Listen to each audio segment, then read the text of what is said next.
আসসালামু আলাইকুম।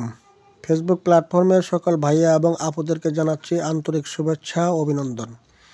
আজকের ভিডিওতে আপনারা দেখবেন এটি আমাদের বাংলাদেশের একজন স্টার ইসলামিক স্কলার, জনপ্রিয় জননন্দিত বক্তা, ধর্মীয় আলোচক হযরত মাওলানা মিজানুর রহমান আজহারি হুজুরের মাহফিলের প্রস্তুতি চলছে, যেটি মাহফিলটি হচ্ছে রংপুরেতে।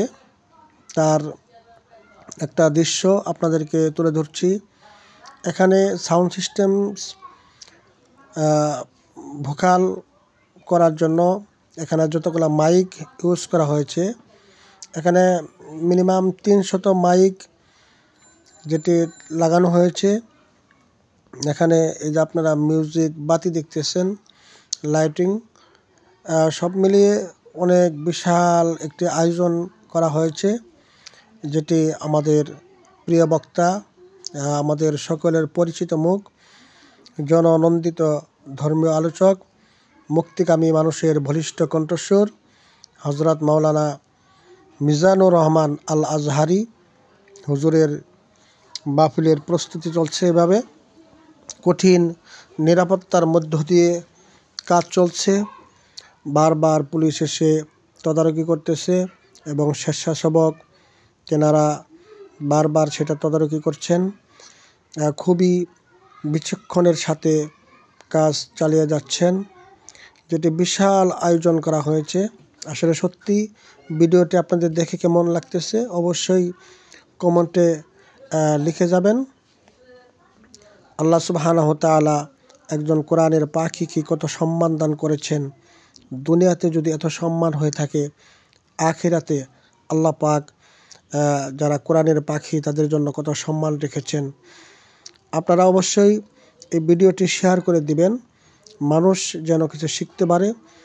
মানুষ ইসলামকে ছোটো চোখে যাতে না দেখে, ইসলাম যে শান্তির ধর্ম, আপনি ভিডিওটি শেয়ার করে দিন, মানুষ বুঝতে পারে, সবাই যেন ইসলামের সুশীতল ছায়ার মধ্যে প্রবেশ করতে পারে। আমাদের প্রিয় নবী জনাবে মুহাম্মদুর রাসূলুল্লাহ সাল্লাল্লাহু আলাইহি সাল্লামের আদর্শ যেন আমরা আদর্শবান হতে পারি। আল্লাহ পাক আমাদের প্রত্যেককেই কোরআন এবং সুন্নাহ মোতাবেক আমাদের জীবনকে পরিচালনা করার তৌফিক দান করুন। প্রিয় ভাইরা, অবশ্যই আপনারা কেউ হিংসা করবেন না, ভিডিওটি অবশ্যই শেয়ার করে দিবেন, অন্যদের মাঝে পৌঁছে দিবেন। আর অবশ্যই নুরুল ইসলাম বিপ্লবী আমার এই ফেসবুক প্রোফাইল আমি কাজ করি, অবশ্যই আপনারা এর সাথে থাকবেন, পাশে থাকবেন, ভালোবাসা দিবেন। ফেসবুক প্ল্যাটফর্মে সকলের শুভকামনা জানাচ্ছি, সকলকেই অভিনন্দন জানিয়ে সকলের সুস্বাস্থ্য কামনা করে আজকের মতো ভিডিওটি এখানে শেষ করছি। সবাই ভালো থাকবেন, সুস্থ থাকবেন। আল্লাহ হাফেজ। আসসালামু আলাইকুম ওয়া রাহমাতুল্লাহি ওয়া বারাকাতুহু।